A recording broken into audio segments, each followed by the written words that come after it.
Dearest love, his seemed an obsession bordering on insanity, for it was too much. He would visit the urinal and go straight afterwards to the sink or for water and soap to wash up.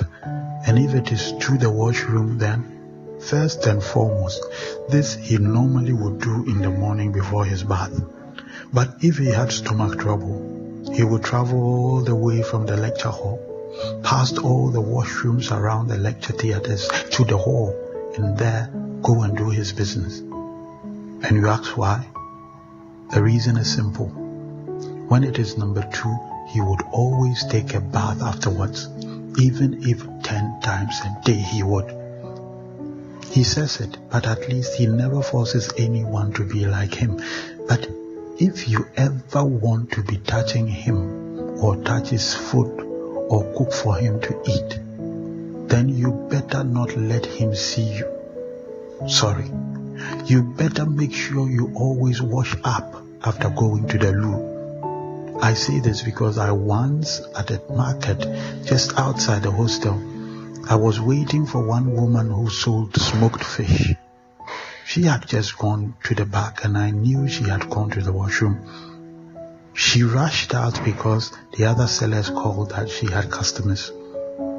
She rushed in, whisked some water on her hands from a bowl of dirty water on the ground, and I smiled in my head thinking of my roommate and what he would have done. As if my thoughts called him.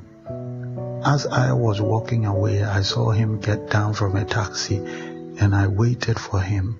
He said he needed to buy fish and I smiled.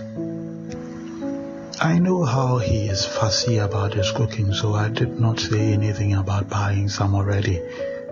I went back with him to the woman we all buy from. The woman greeted nicely and my mate responded, and when the woman asked what he would buy, I just saw him look at the fish and then said he was tired.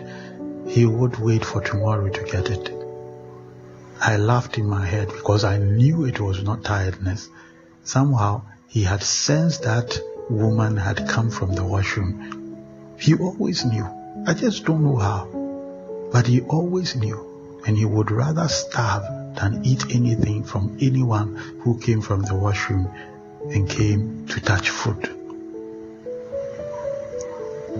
Some have what many will call obsession for cleanliness. It is funny that someone greater also has such an obsession, and you must know that it may go well with you.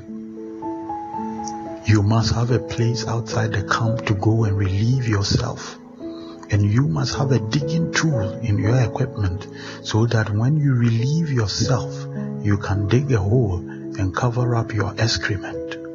For the Lord your God walks throughout your camp to protect you and deliver your enemies to you. Your camp must be holy, lest he see anything unclean among you and turn away from you. Deuteronomy chapter 23, verse 12 to 14. Stay blessed, trust and obey, for there is no other way. Okay.